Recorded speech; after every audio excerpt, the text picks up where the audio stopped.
We are back, baby. We are fucking back. We're back. Yeah. Classic. We are back. That's we right. are back. We are getting I don't know what it was. It was a flying saucer or what it was. It wasn't an airplane. It was not an airplane. It was down awfully low. You are listening to Pursuit of the Paranormal podcast with your host, Ash Ellis.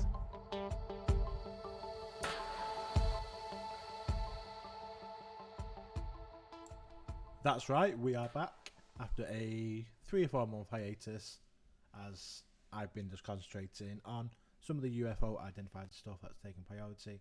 However, as the guys in the Hangover just announced, we are back. Really excited to be back. Going to be back with episodes at least weekly. The odd couple of weeks where we have an extra episode or two thrown in there as just a little bonus. So thanks everyone if you are listening, coming back to us. I really can't wait to share what we've got with you coming up. Episodes recorded, interviews recorded, some exciting interviews all lined up already, and yeah, like I say, can't wait to share it all with you guys. So for this first one, our first episode back after the little break, something a little bit different, something we've not done before, and we are out on location. So we have been out on location before. We've done a couple of Facebook Lives from investigations, stuff like that. However, for this one, the episode's been recorded whilst out on location, and it's kind of detailing what we're doing, some of the stories from that area where we are, and then obviously the audio if anything happens whilst we're out there. So for this one, as you will find out, I went to Cannock Chase recently, a place where if you listen to our episodes in the past, you know that we've had some weird stuff happen there last time we went. So I've been looking forward to getting back. And I was invited by Andy from Andy the Codes to go with him to spend a few hours on Cannock Chase. And this is what happened, so I hope you guys enjoy. This might not, like I say, this is the first time we've done it, so it might not work as well as it is in my head, but we'll see. If it's rubbish, let me know, and we won't do it again. If you liked it, let me know, and we can always try and arrange to do more stuff like this, if it's something that sounds good. So yeah, let's get on our way.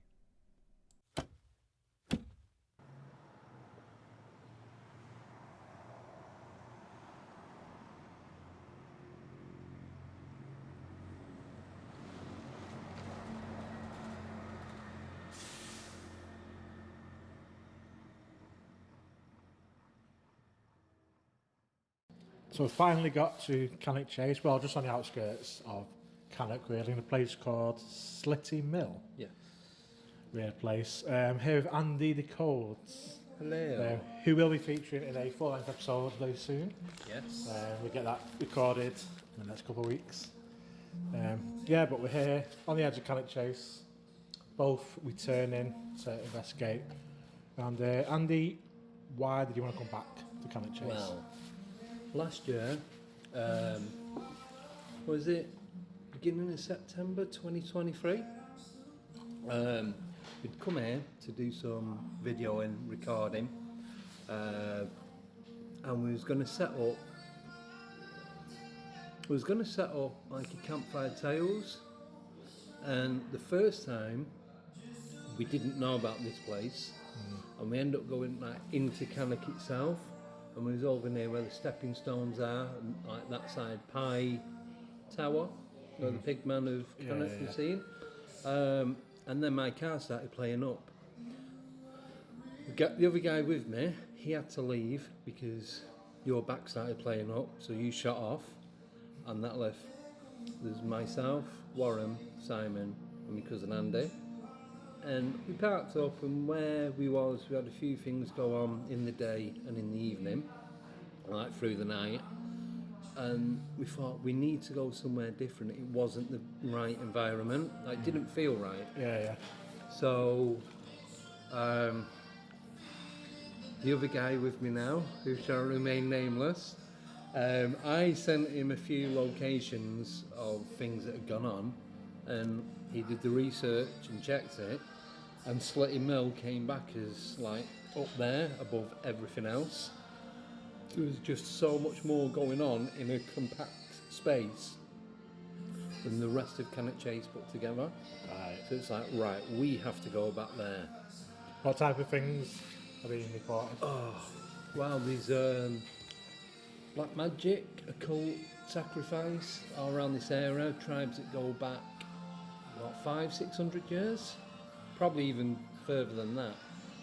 You've got the Slitty Mill Troll from back in the 1920s. You've got UFOs, orbs, Dogman, Bigfoot, just anything and everything you can think of going on around here. There's nothing. If you say it, it's probably happened here. It's one of them. So we came back and we went to the mound where we'd just shown you. Absolutely, can I swear? Absolutely pissed it down all night. So we tried a recording and all you could hear was the rain on the tap. Yeah. We did get a couple of things go on then, but we couldn't exactly say and pinpoint it was this, it was that. So it's like, it was literally a washout. So we then arranged to come back. Was it 2 weeks later? Yeah, 2 weeks later. So me and the nameless man came. No one else could make it, and we set up in his bivvy, and it was freezing, but it was a really good outcome because we seen lights going across the lake. You would have had to have been in the middle of that lake for that light to be where it was. And you remember though, there was no reflection of it in the water. It was a single light. So where you would have got the reflection, especially if it was so late at night, you'd have seen two, just one. But it was twice though, wasn't it? So there's that. We was in the bivvy. We had a ton of deer just shot back. I was actually saying, because I was doing a live stream, about if a winged creature, something like a horse, landed in front of us, and I swear to God, right, the noise that it made was like King Pegasus landing right in front of us. We just looked at each other and was like, what? So he stuck his head through the netting, couldn't say anything at first, then he unzips it, looks to the left, and there's what, about 20 plus deer? 20, 30 deer. And one, you said there's one, I didn't see this one, but one had antlers, but it looked like, your words, not mine, looked like it had a rooster stuck to its antlers as something red. Like a big, could be a big Audi bag, I don't know. It could, but it was so hard to see. So then, we were taking it in turns to watch, well, listen. So I did fall asleep, I'd be awake. It just kind of worked, and I'd like, well, you know where we are. I'm not going to give the location away, but where we are now, you know how close we are to the road and everything else and the houses and that. Where we was on the mound, you wouldn't even know. You can't hear anything. You can hear the trains where we walked down before, but that's it. So when people are walking down the path at the side or around there, like, you can hear human chatter, you can tell the difference. This was like, it was like Jawas out of Star Wars. That's the only thing I can put it down to. But you could, there was two voices going back and forth. Wow. And I'm like, wake up, wake up. And you'd sit and go, what? Listen, nothing. What, 7 times in about 2-3 hours? And it wasn't all in like one go. And then I'd fall asleep, they'd be listening out. Then when I was awake, but it's only letting me hear it. No one won't let him hear anything. That kind of chatter noise. You mentioned the Slotty Mill Troll before. Yeah. Like, that's kind of could be troll kind of voices. Well, this is the other thing. So you know when I said we could hear people going past on banks even at 11, 12 o'clock at night. But there's still a lot of people walking through. Don't know if they had dogs. A couple of people who'd walked down from here. You could hear them. You could judge where they was and how many people. This was something like, how far is that second door away? 15 foot? Yeah. This was about maximum 15 foot away from where we were, and you could tell it was something small chattering, because even because it sloped down, So if it had been tall, it'd been level. You could tell, you could judge the height and the size and the distance of it without even looking out. And then, Smoke. oh, so I'm setting up my iPad, and it's on the tripod, and just getting it into position, ready to point the tree bases, but get a bit of the horizon in the top. We seen, the only way I can do it, imagine that smoke, and it's solid form, and it doesn't change shape, and it was like that colour, and it just went in front of us. Smoke would dissipate, yeah, and change shape and go all transparent and solid and constantly changing shape. This wasn't. This was like someone got some smoke, froze it in time, and just ran it across in front of us. Anyway, did you see that? I went, yes, and I was just about to press record. And it was big. It was about that long, probably about that high. So what? 3 foot long and about 1.5 foot, 2 foot high, and it just stayed in solid form. Wow. And then when I fell asleep, yeah, whilst Andy kept waking me up, I have been near none of his chatter, but when he did sleep, I'd like to say wood knock, but it was definitely 100% wood on wood. I don't know if it was a stick hitting a tree, but it was wood hitting wood. And the first one was to the right of me, and within 10-15 seconds later there was one to the left of me, but a lot closer. Now nothing could have walked, run, drove that distance in that time, but there was definitely a very similar noise both sides of us, and that did actually make me think.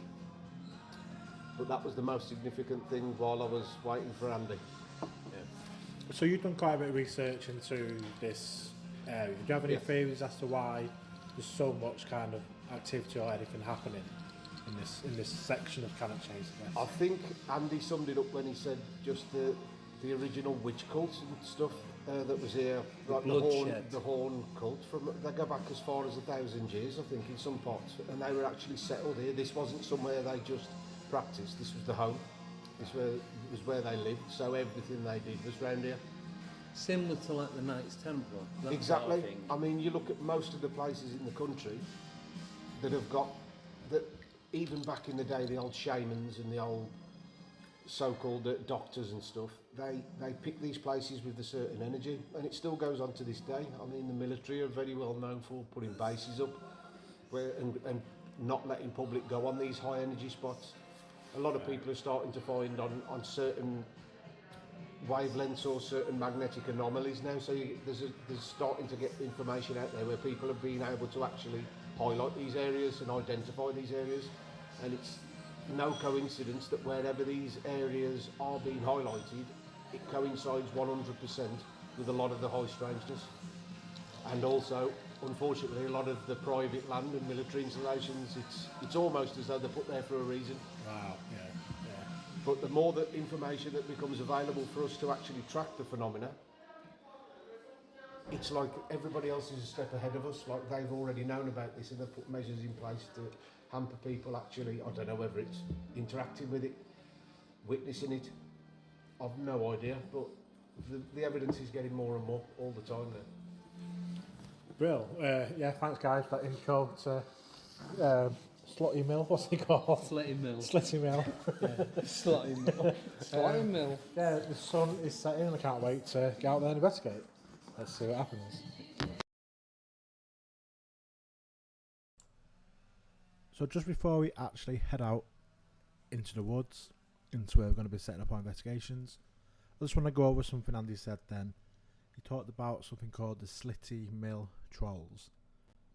Obviously, trolls isn't something that I personally kind of investigated or really came across while I was doing this podcast, so I just wanted to give a bit more background information into these trolls and what actually happened, what the sighting was. So this is according to the BBR map, which is a map of cryptid sightings and stuff like that. And this is a sighting from 1975 in Slitty Mill, right near to where we're sitting right now. This is a case from 1975 and a young couple, Barry and Elaine, were returning from a Christmas party in the early hours of the morning with their 2 kids asleep in the back seat.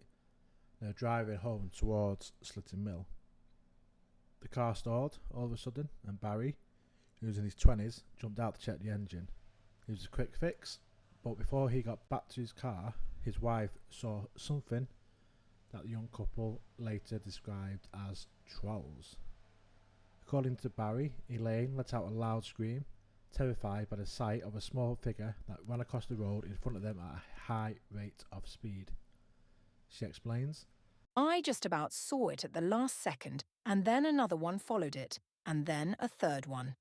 The best way I can describe them to you is like a hairy troll or something like that. Little thick-bodied hairy men that moved really fast across the road. We had some moonlight, so it was easy to see them, and they were like little men, but with hunchbacks and big hooked noses and not a stitch on them at all. Nothing covering the body, just hair all over them. I'd say they were all 4 feet tallish. And when the third one crossed by us, you could see them at the edge of the trees, wary or something, as if not wanting to enter the woods. things became very hazy indeed, Barry says.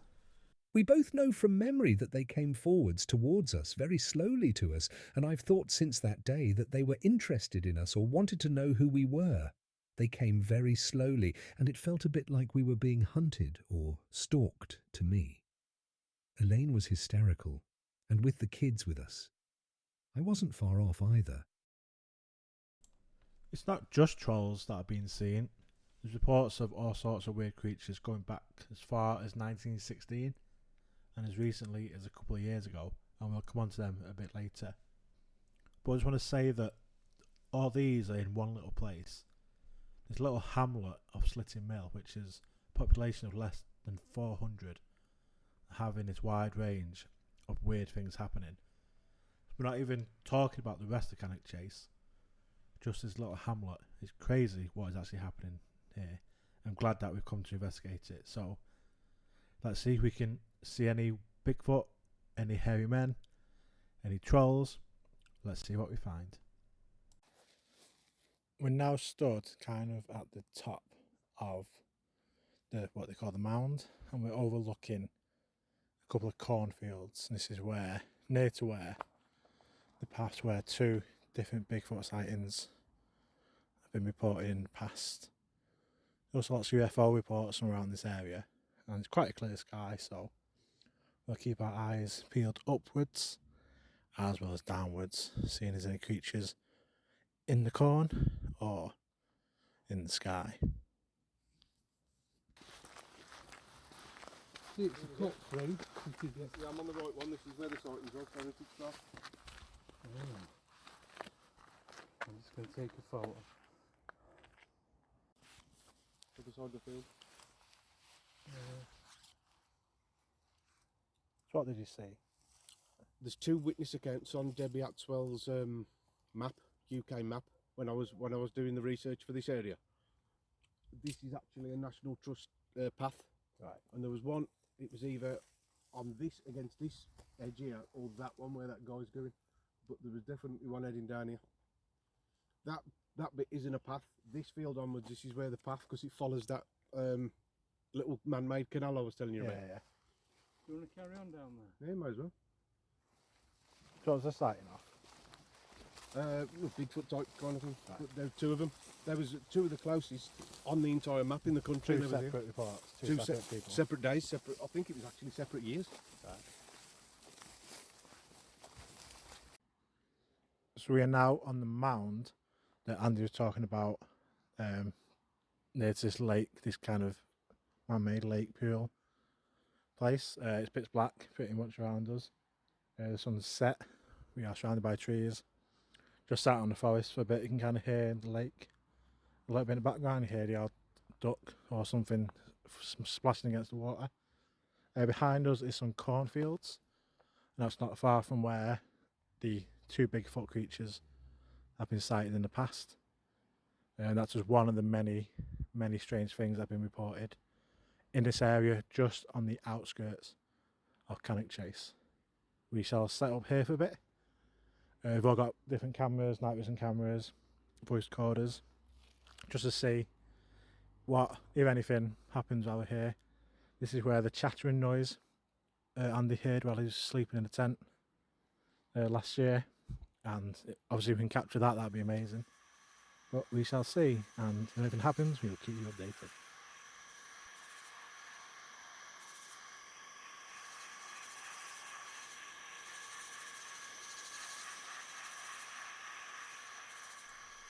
So it's pretty quiet for the next hour or so. So I just wanted to go back to something Andy mentioned about his friend Simon before, that when he was with them last year, he heard heavy footsteps coming towards him. So I caught up with Simon, just asked him to tell me what happened to him. It was heavy footsteps, the sound you'd expect to hear from a bull or a cow or a heavy bipedal creature. There were clear steps, but they didn't frighten me. They just stopped dead in front of me, but there was nothing around. It was at this point that I saw a strange green light in the sky just above the tree line, and here's me trying to describe to the guys what I'd just seen. You saw that light, Ash. Was it actually bright like a light, or was it just a change in colour? Because there is a lot of bats flying around. I saw it with my own eyes. It was right where, it's kind of hard to see it from here. There's like a tree line and a gap in the trees here to the tree line where the sky is, and it was either just at the tree line or just below the tree line. I've seen it either through the gaps in the trees or just above it. So it at least twice, like a green light, but it could be the distance, and if the trees are in the way, it could look green. It seemed to go to the left, and then didn't see it again. Oh, you actually saw it move? Well, I saw it once, and then I saw it again, just slightly to the left. Right, okay. So I thought maybe it's playing lights. I see what you're saying. Just check the flight track, and there's nothing There shouldn't be anything nearby. At this point, we left this area where we'd been for a few hours, and we walked back towards where we parked our cars, just to have a bit of a sit down, a break, admire the moon. Pretty sure it's a full moon. It's big and bright either way, either very close to a full moon or a full moon. Very apt for Cannock Chase and its werewolves. Anyway, so the guy we were with had to leave, so he was in work early, so it left just me and Andy, and we were just chilling, having a chat, sat on a bench, and we both heard what sounded very much like a murmuring, like a female murmuring, or two women talking, but very low, coming from the bushes, kind of towards where we'd just been. But there was nothing, like, it was just bushes in there, and there's nobody there, there's nobody around. It's now the early hours, but it sounded like a low murmuring of women talking, making some sort of noise. So that's a bit weird. And just a quick point of where we were has a very, very ancient history of witches and sacrifices in that very spot, pretty much. So whether it's something to do with that, we don't know. We never caught this on camera. Like I say, we were having a bit of a break, no cameras were on, but we both heard it. We both because we both looked in different directions. There'd been some deers on the road. That's how remote it was. There was just like 3 or 4 deer in the middle of the road, and then we just sat chilling. We both heard it. We both said, like, there's some voices or murmuring or something coming from them bushes, but there's nobody there at all. So a bit of a strange one. So after that, like I say, it was the early hours. We both had a couple of hours drive home, so we called it a night together. However, I was going to go to the German war cemetery on my own. Andy had to go back, so I braved the aloneness and the darkness, and drove across the chase, one of the country roads that kind of cut across the whole forest, to get to the other side of the Cannock Chase where the war cemetery was. So let's see what happens next. So I'm back in the car. Andy and the unnamed guy have left. It's just me. I have no idea what that beeping is. It's actually really annoying. Because I've checked all my... only brought 3 electric things. And it's none of them. They're all turned off. I've not been able to find out what this beeping is. It's not in my bag. It's not in the boot. I don't know what it is. Anyway, so I'm going to head to the German War Cemetery on my own, doing it solo. Didn't get a chance to go last time we came, and I don't want to miss the opportunity now.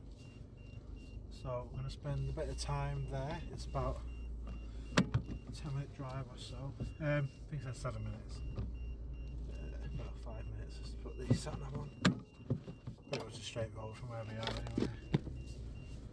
So just did a 100-point turn to get out of this little place where we parked. 5 minutes later. So I'm just coming up to the War Cemetery now. I am gonna just drive past and see where the main road is. Just because as an escape route, if I do need to get out of here quickly, I kind of want to know where I'm going to, where safety is. So I'm just going to drive, find the main road. That's a bit weird. So as I was coming down this road, there was a car coming out of like an adjoining road to my right, and that car turned left.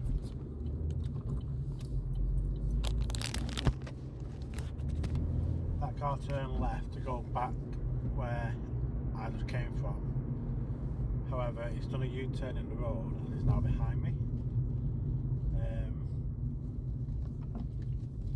I'm going to carry on driving. I don't really want to stop with this car behind me. He's at a bit of a distance, not right behind me. He's keeping a distance. It's just weird that he went one way and then did a U-turn and then came behind me. So let me just go down here. Could be a copper. Thinking, why is this guy out this time of night on his own? I'm driving a Corsa. Have a little bit of a record of certain people that own Corsas. There's a little demographic that has them. But then if it is a copper, why is he not sort of gaining ground on me? He's just the car is keeping its distance from me. Because he went the wrong way, he went to turn right and went left, so did a U-turn. It just seems a little bit odd. So I'm going to carry on driving. Sat nav's rerouting itself now, and see what happens. A little bit weird. Like I say, yeah. In these types of places, I think humans are more scary than anything else. Like a ghost isn't going to hurt me really. I'm not any. Like, I've had some random things, but nothing that's never been physically harmed by a ghost or an alien or cryptid. Whereas if a human, obviously, I don't know what their intentions are. This type of place in the middle of nowhere.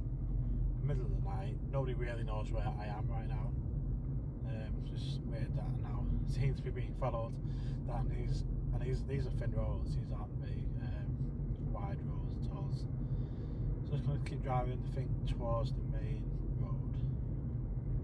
And there's a roundabout coming up, so I'm gonna turn at the roundabout and see what happens. So let's just get around here now.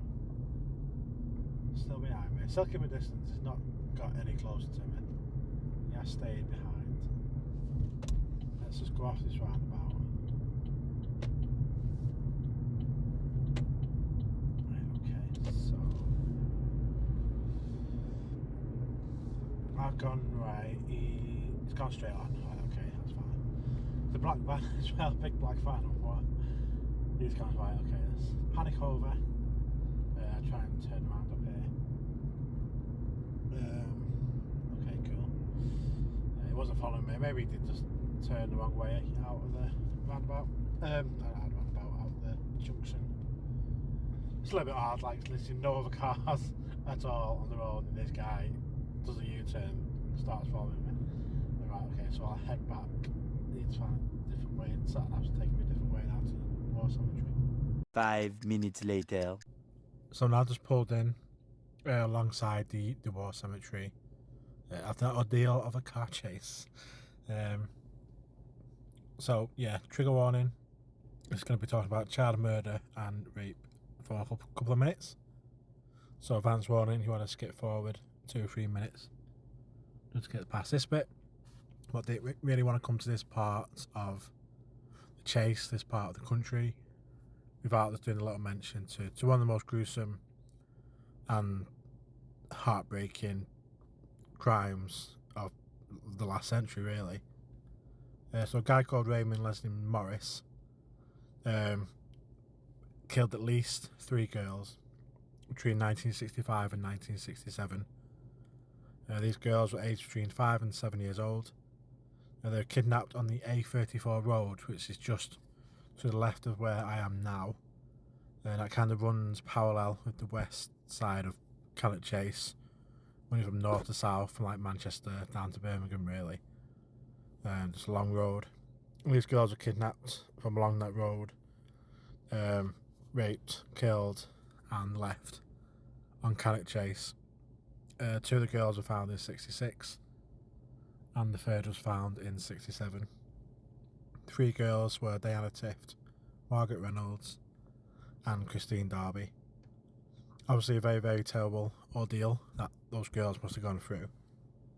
And there are reports of black-eyed children, particularly black-eyed girls, seen in this region. Could that terror have lasted all these years? Or they still kind of can't escape from that horror from 60 years ago? It's just something that kind of we have to think about, just due to the amount of trauma that they must have endured. It's a long time theory that like cases of big trauma do kind of have a lasting impression. Places that have a high amount of tragedy and tragic deaths tend to have more hauntings, so it's something that could be something that we have to consider with these reports coming from this area. So just before I step out, leaving the safety of the car behind, and heading to the German War Cemetery on my own. I did see a light a minute ago. Could be a car headlight in the distance, I'm not sure. It was a white light. It's gone now. But yeah, there's been ghosts seen around here. The paranormal group that came here even captured a bit of footage from inside one of the buildings in the cemetery that you can walk in. It's actually really creepy. It is an interesting video. It kind of shows a head in the doorway as it pans the camera. And it does look like there's like a black mass, but like a head kind of peering around the door. It stays there for a second and kind of moves and disappears behind the door frame. So it is quite interesting. Staffordshire Paranormal posted that video a couple of years ago on Facebook. It is interesting. Numerous ghosts been seen here, both of like military figures and just of normal people. A werewolf's been seen around here, jumping up off its hind legs after just prowling around near the gravestones. And like I said, it is a full moon, so is there going to be some werewolves here tonight? We will find out. So I'm just going to go for a walk. Wish me luck. I'm going to stay silent. I'm not going to talk, so I'm not going to record anything unless something happens. I'm going to try and do some silent videoing, but just going to obviously respect where I am as well. And yeah, see what happens. 20 minutes later. It's a bit longer than 20 minutes, but I was in the cemetery for a good while. One thing that was a little bit weird, maybe not weird, but just different, was when we were out with Andy before I drove over to this part of the chase. It's quite warm. It's early hours, but it'd been a warm night. It was a very, very mild morning. It was quite warm. Andy was in shorts. Didn't feel the cold. There wasn't really any cold.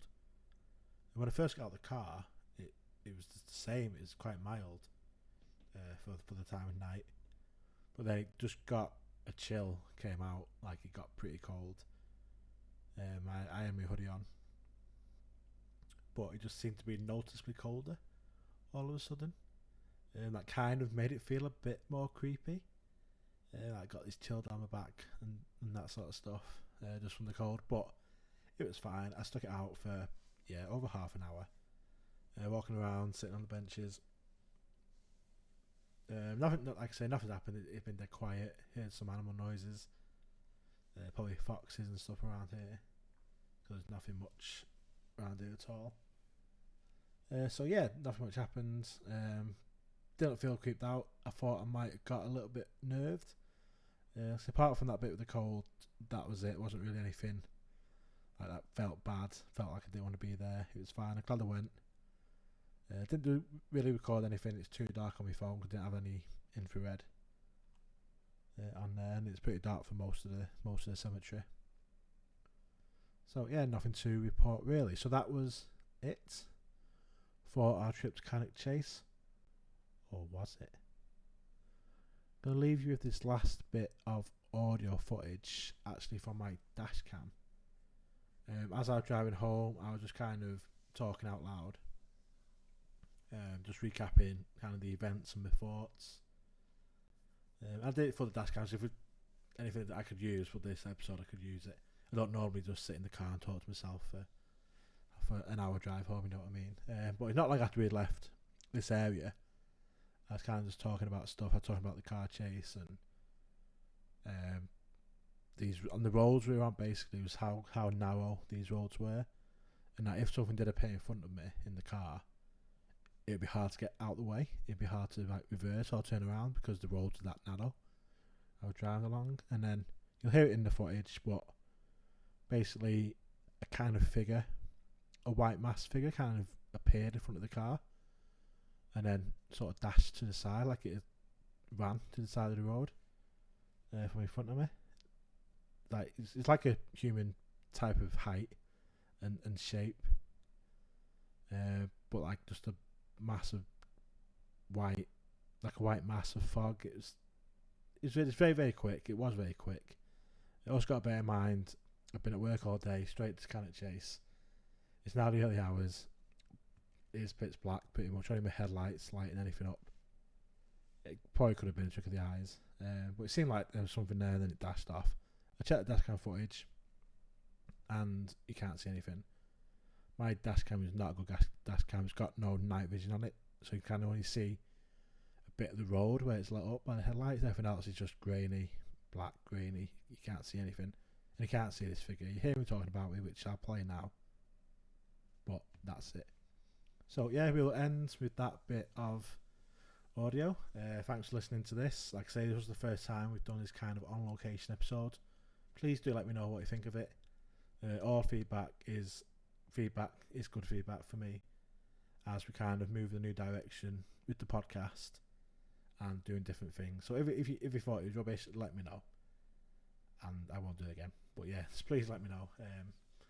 Like with the podcast, it's a weird one because we get thousands of listeners every week, but very, very, very minimal feedback. So don't know what these thousands of people think actually about the podcast. So any ratings, reviews, anything like that really, really do help us and me develop the podcast and deliver a better product. So yeah, and I will catch you next week. We are back. Pursuit of the Paranormal podcast is back, and I'll see you all next time. Turn here if something appears in front of me. If a black-eyed child, if a werewolf, if a Bigfoot, if a Dogman, if a pigman, if an alien, if a ghost. And oh god, that was weird. That was weird. Let me record this dash cam from that. That looked, oh my god. So that's literally as I was saying that then. Oh my god, this road is getting narrower. Oh my days, when it comes now, there's literally no turning points and nothing here now. Literally, I'm saving that the sat nav to save that clip. So as I was saying, so it was in front of me on the right hand side. So like that windscreen in front of me. On the right hand side of the windscreen looked like a figure, like a white figure, and it sort of dashed out the way. outside of my car. So I'm driving slow, like I say, these roads are mad. And it kind of like was stood on the right hand side in front of me, and then like went off to the right. Thanks for listening to Pursuit of the Paranormal with Ash Ellis. Title music created by Steve Yarwood and Ambienfinity. If you like the show, please follow us on Facebook, YouTube, TikTok, X, and Instagram. And if you really like the show, please rate and review the show wherever you are listening. It really does help. See you next time, and until then, stay weird.